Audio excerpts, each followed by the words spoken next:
আসসালামু আলাইকুম রহমতুল্লাহি বারাকাতুহু। আলী সায়েন্স একাডেমিতে তোমাদের স্বাগতম। প্রিয় শিক্ষার্থী, আজকে আমরা পদার্থবিজ্ঞানের অধ্যায় ৮ আলোর প্রতিফলন, এই আলোর প্রতিফলন অধ্যায়ের একটি সৃজনশীলের গ ঘ নিয়ে আলোচনা করব। তো আমরা সরাসরি চলে যাই যে কোন সৃজনশীলের আমরা গ ঘ নিয়ে আলোচনা করতে চাই। তো প্রথমত আমি এই গুরুত্বপূর্ণ সৃজনশীলের মধ্যে একটি সৃজনশীল সিলেক্ট করে ফেলেছি, সেটি হলো এই যে তোমাদের রাজশাহী বোর্ড 2021।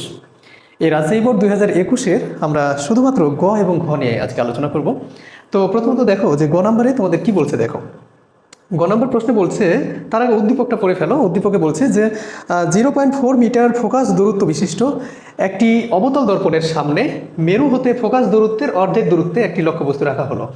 হ্যাঁ, এবং গ নম্বরে তোমাকে বলছে যে উদ্দীপকের আলোকে দর্পণ হতে বিম্বের দূরত্ব নির্ণয় করো। তুমি একটু প্রশ্নটা বুঝো। তার আগে তোমাকে আমি বলি যে অধ্যায় নাম্বার 8 পদার্থবিজ্ঞানের এই অধ্যায় 8-এ তুমি কি কি সূত্র আয়ত্ত করেছো একটু দেখো। তুমি একটা সূত্র আয়ত্ত করেছো F=R/2, অর্থাৎ ফোকাস দূরত্ব বক্রতার ব্যাসার্ধের অর্ধেক, এটি একটি সূত্র। আরেকটি সূত্র আয়ত্ত করেছো 1/F=1/u + 1/v। বিবর্ধন রিলেটেড সূত্র আয়ত্ত করেছো m=-v/u অথবা m=-v/u। আরেকটা m= দর্পণের আকৃতি বাই দর্পণের মানে প্রতিবিম্বের আকৃতি বাই লক্ষ্যবস্তুর আকৃতি, এরকম একটা সূত্র তোমরা আয়ত্ত করেছো। তো এই কয়েকটা সূত্র আয়ত্ত করার মাধ্যমে তোমরা অধ্যায় নাম্বার 8-এর অঙ্কগুলো সমাধান করবা। তো এখন এই সূত্রগুলোর মধ্যে কোন সূত্রটা দিয়ে তুমি এই গ নাম্বার প্রশ্নের উত্তর সহজেই সমাধান করতে পারবা। আসো আমরা এই উদ্দীপকের আলোকে গ নাম্বার প্রশ্নের উত্তর সমাধান করার চেষ্টা করি। প্রিয় শিক্ষার্থী, পড়ে দেখো একবার কি বলছে। উদ্দীপকের আলোকে দর্পণ হতে বিম্বের দূরত্ব নির্ণয় করো। এখন কি দেওয়া আছে আগে আমরা উদ্দীপক পড়ে একটু বোঝার চেষ্টা করি। প্রথমে তুমি লিখে ফেলো, দেওয়া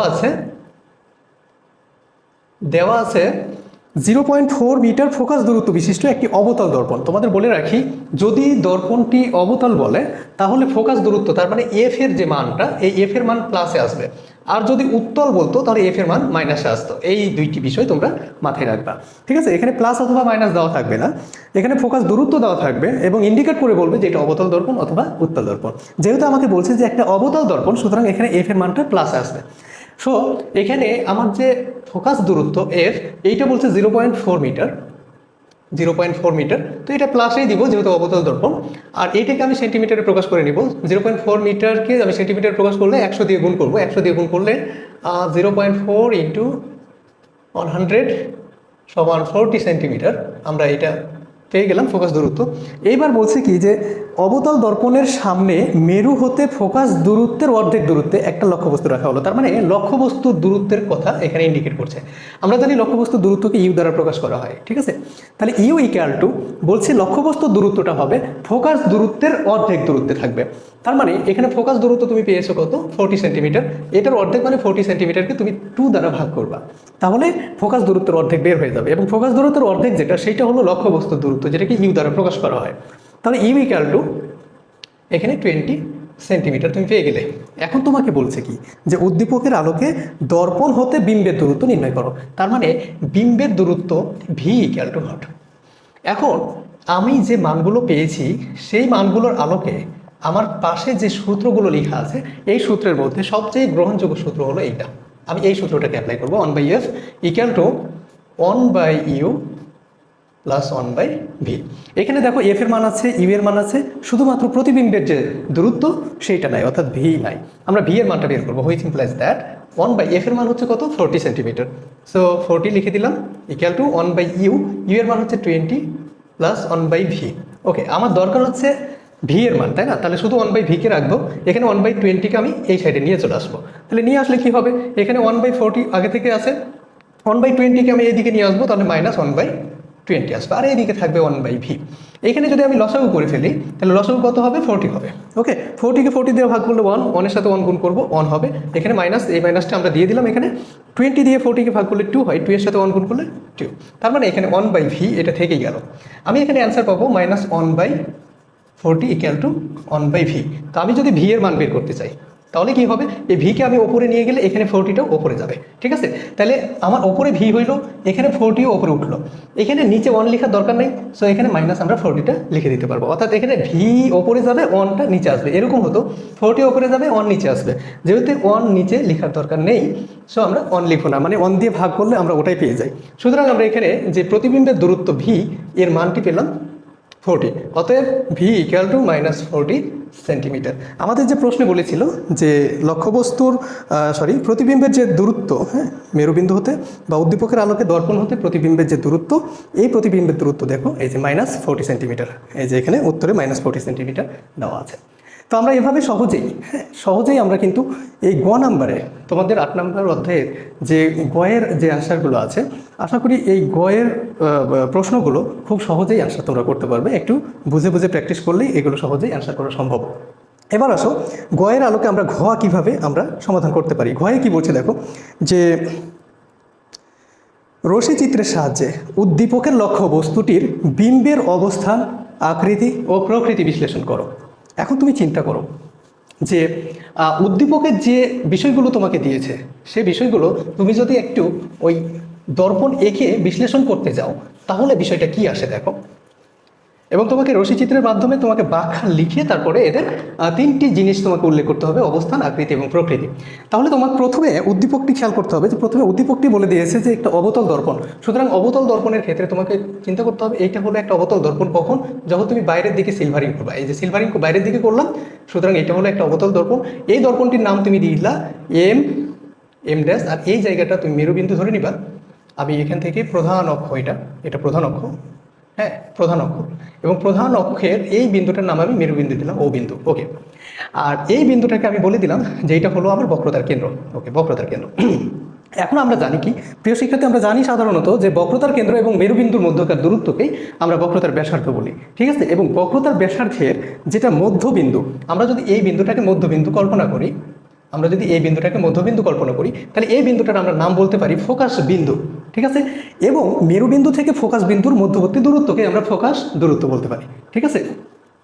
সবসময় এই ফোকাস দূরত্বটা বক্রতার ব্যাসার্ধের অর্ধেক হয়। এই যে এখানে ফোকাস দূরত্ব F = R/2, অর্থাৎ বক্রতার ব্যাসার্ধের অর্ধেক। এখন তোমাকে উদ্দীপকে বলে দিয়েছিল যে তুমি যে লক্ষ্য বস্তুটা রাখছো সেইটা হবে ফোকাস দূরত্বের অর্ধেক দূরত্বে রাখতে হবে। এই যে এখানে বলছে যে একটি অবতল দর্পণের সামনে মেরু হতে ফোকাস দূরত্বের অর্ধেক দূরত্বে একটা লক্ষ্য বস্তু রাখা হলো।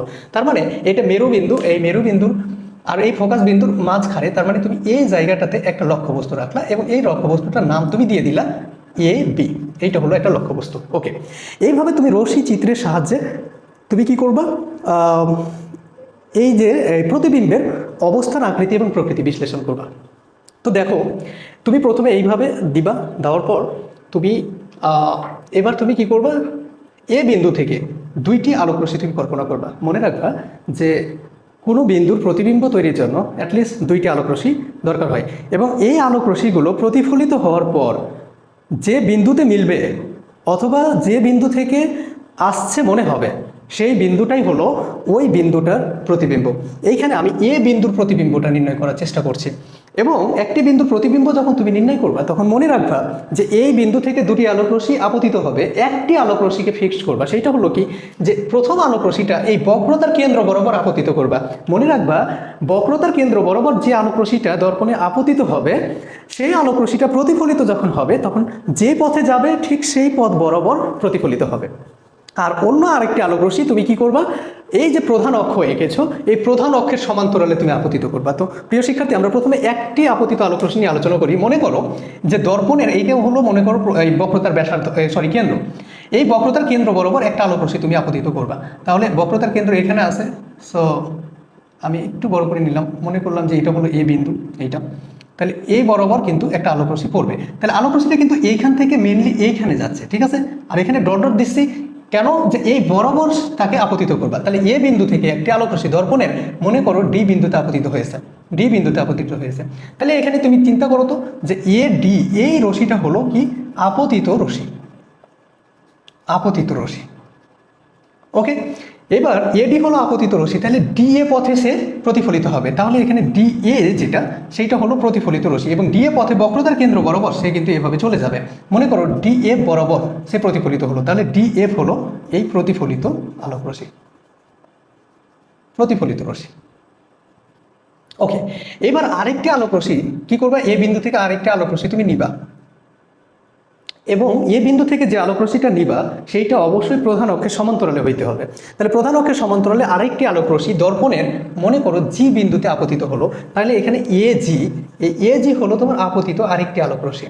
কারণ তোমার প্রতিবিম্ব তৈরি হওয়ার জন্য দুটি আপতিত রশ্মি দরকার, দুটি প্রতিফলিত রশ্মি দরকার, এবং মেনলি প্রতিফলিত রশ্মি দুইটির সংযোগ বিন্দু অথবা যে বিন্দু থেকে আসছে সেই বিন্দুটাই কিন্তু প্রতিবিম্ব। এখানে আপতিত রশ্মি এটা হলো তোমার এজি। এখন কি হবে, প্রধান অক্ষের সমান্তরালে যে আলোক রশ্মিটি আপতিত হয় সেইটি প্রতিফলিত হওয়ার পর ফোকাস বিন্দুর মধ্য দিয়ে যাবে, অর্থাৎ প্রধান ফোকাসের মধ্য দিয়ে যাবে। এইটা হলো নিয়ম। তুমি যদি এজি পথে একটা আলোক রশ্মি আপতিত করো তাহলে নিয়ম হলো এইটা ফোকাস বিন্দুর মধ্য দিয়ে যাবে, অর্থাৎ প্রধান ফোকাসের মধ্য দিয়ে যাবে। তাহলে তুমি এইটাকে এইভাবে প্রধান ফোকাসের মধ্য দিয়ে তুমি পাঠিয়ে দিবা। তাহলে এটাকে তুমি করতে পারো যে জিই পথে সে প্রতিফলিত হলো, তাহলে এখানে জিই, এই জিই হলো প্রতিফলিত রশ্মি, প্রতিফলিত রশ্মি। ওকে, এখন তুমি কি করবা, এই প্রতিফলিত রশ্মিদ্বয়কে যেহেতু দেখো প্রতিফলিত রশ্মিদ্বয় এই যে দর্পণের সামনে কোনো বিন্দুতে মিলছে না, দেখো সমান্তরালভাবে মনে হচ্ছে চলে যাচ্ছে, ঠিক আছে। এই জন্য তুমি কি করবা, এই প্রতিফলিত রশ্মিদ্বয় যে বরাবর আপতিত হয়েছে তাদেরকে পেছনের দিকে বাড়ালে মনে হবে যে তারা একটা বিন্দু থেকে, এই যে এই বিন্দুটা থেকে মনে করো আসছে, এই বিন্দুটা থেকে চারিদিকে ছড়িয়ে যাচ্ছে। তাহলে যে বিন্দু থেকে ছড়িয়ে যাচ্ছে মনে হবে সেটাই হলো এই যে এ বিন্দুটার প্রতিবিম্ব। তার মানে এইটা হলো এ ড্যাশ। এখন এ ড্যাশ থেকে তুমি প্রধান অক্ষের ওপরে একটা লম্ব টানবা এবং এইটা হবে বি ড্যাশ, ঠিক আছে। এইটা হলো তোমার রশ্মিচিত্র, এবং রশ্মিচিত্রের ব্যাখ্যাতে তুমি সুন্দরভাবে এইগুলো উল্লেখ করবে, আপতিত রশ্মি, প্রতিফলিত রশ্মি এবং প্রতিফলিত রশ্মি এইখানে মিলছে, এইভাবে উল্লেখ করবা, ঠিক আছে। উল্লেখ করার পর যখন তুমি এই রেখাচিত্রটা এঁকে নিবা এবং তার ব্যাখ্যা এভাবে দিবা, কিভাবে দিবা, যে এটা ফোকাস দূরত্বের অর্ধেক দূরত্বে একটা লক্ষ্যবস্তু এবি নিলাম, এ বিন্দু থেকে একটি আলোক রশ্মি দর্পণের ডি বিন্দুতে আপতিত হবে, এডি পথে আপতিত হয়ে বক্রতার কেন্দ্র বরাবর ডিই পথে প্রতিফলিত হয়। সুতরাং আপতিত আলোক রশ্মি হলো এডি এবং প্রতিফলিত আলোক রশ্মি হলো ডিএফ। এ বিন্দু থেকে আরও একটি আলোক রশ্মি প্রধান অক্ষের সমান্তরালে দর্পণে আপতিত হবে এবং দর্পণের জি বিন্দুতে আপতিত হয়ে এজি পথে আপতিত হচ্ছে, এবং সেটি প্রতিফলিত হওয়ার পর প্রধান ফোকাসের মধ্য দিয়ে যাবে এবং সেটা জিই পথে প্রতিফলিত হবে। সুতরাং এজি হলো আপতিত রশ্মি এবং জিই হলো প্রতিফলিত আলোক রশ্মি। এখানে প্রতিফলিত আলোক রশ্মিদ্বয় ডিএফ এবং জিই এরা দর্পণের সামনের কোনো বিন্দুতে মিলছে না। সুতরাং এদেরকে পেছনের দিকে যদি বাড়াই, অর্থাৎ দর্পণের পেছনের দিকে বাড়াই, তাহলে মনে হবে যে প্রতিফলিত আলোক রশ্মি দুটি একটা বিন্দু থেকে এইভাবে অপসৃত হয়ে যাচ্ছে, মানে ছড়িয়ে যাচ্ছে। এই বিন্দুটি হলো এ ড্যাশ বিন্দু। এ ড্যাশ বিন্দু থেকে প্রধান অক্ষের ওপর একটি লম্ব টানা হলো এ ড্যাশ বি ড্যাশ লম্ব। সুতরাং এই যে এ ড্যাশ বি ড্যাশ, এই প্রতিবিম্বটাই হলো এ বি এর প্রতিবিম্ব। তাহলে এইটা হলো প্রতিবিম্ব, এইটা ব্যাস তোমার ব্যাখ্যা শেষ। এখন তোমাকে কি বলেছে, এখন তোমাকে বলেছে যে তুমি এখানে এই যে অবস্থান নির্ণয় করো, আকৃতি নির্ণয় করো এবং প্রকৃতি বিশ্লেষণ করো। তাহলে এখন তুমি চিন্তা করো তো যে অবস্থান, এই যে প্রতিবিম্বটার অবস্থান কোন দিকে, তারপরে তুমি চিন্তা করো এর আকৃতিটা কেমন, সেটা ছোট না বড় না সমান, এর প্রকৃতিটা বলো, এটা কি সোজা নাকি উল্টা না কি ধরনের, ঠিক আছে। তাহলেই তুমি কিন্তু এখানে এই যে তিনটি প্রশ্ন তারা চেয়েছে, এই তিনটি প্রশ্নের উত্তর তুমি সহজেই দিতে পারবা। এখন তুমি যদি অবস্থান বলো তাহলে এখানে প্রতিবিম্বের অবস্থান লিখে তুমি বলবা এর অবস্থানটা কোন দিকে, এটা হলো দর্পণের পেছনের দিকে, এটা হলো তার অবস্থান। এখন যদি তুমি বলো যে এর আকৃতিটা কেমন, এর যে আকৃতি, এই আকৃতিটা বলো তো, লক্ষ্যবস্তু যত বড় আছে এই প্রতিবিম্বটা কি তত বড়ই আছে নাকি অনেক বড় হয়ে গেছে, অনেক বড় হয়েছে। তার মানে লক্ষ্যবস্তু যত বড় তার চাইতে যদি প্রতিবিম্ব বড় হয় তাহলে সেই বিষয়টাকে বলা হয় বিবর্ধিত। লক্ষ্যবস্তু যত বড় তার চাইতে যদি ছোট হয়ে যায় প্রতিবিম্ব তাহলে সেটাকে বলা হয় খর্বিত। তার মানে এখানে আকৃতি যেটা সেইটা হলো তোমার বিবর্ধিত, বিবর্ধিত। আর এখানে তোমাকে বলছে যে প্রকৃতিটা কি, তাহলে প্রকৃতি তুমি বুঝতেই পারছো, এই প্রকৃতিটা হলো এটা বাস্তব না অবাস্তব, উল্টা না সোজা। বাস্তব না অবাস্তব এটা বুঝলা কিভাবে, উল্টা না সোজা এইটা সহজেই বুঝতে পারছো। দেখো প্রধান অক্ষের ওপরে এ আছে, দেখো এখানেও কিন্তু প্রধান অক্ষের ওপরে এ ড্যাশ আছে। তার মানে এখানে যে প্রতিবিম্বটা তৈরি হয়েছে এমন না যে এ দেখো প্রধান অক্ষের ওপরে আছে আর এখানে এ যেটা সেটা নিচে আছে, এরকম না। এ যেদিকে আছে এ ড্যাশ সেই দিকে আছে, সুতরাং এর যে প্রকৃতি, প্রতিবিম্বের যে প্রকৃতি সেটা হলো সোজা। কিন্তু এইটা হলো তোমার বাস্তব না অবাস্তব। যদি দর্পণের পেছনের দিকে হয় তাহলে প্রতিবিম্বটা হচ্ছে অবাস্তব প্রতিবিম্ব, আর যদি দর্পণ যেই দিকে আছে সেই দিকে যদি তোমার প্রতিবিম্ব তৈরি হয় তাহলে সেটা হবে বাস্তব প্রতিবিম্ব। তো আশা করি বুঝতে পেরেছো প্রিয় শিক্ষার্থী। চর্চা করো বেশি বেশি করে, ইনশাল্লাহ আরও কোনো একটা সৃজনশীল নিয়ে দেখা হবে। ভালো থেকো, সুস্থ থেকো। আসসালামু আলাইকুম ওয়া রাহমাতুল্লাহি ওয়া বারাকাতুহু।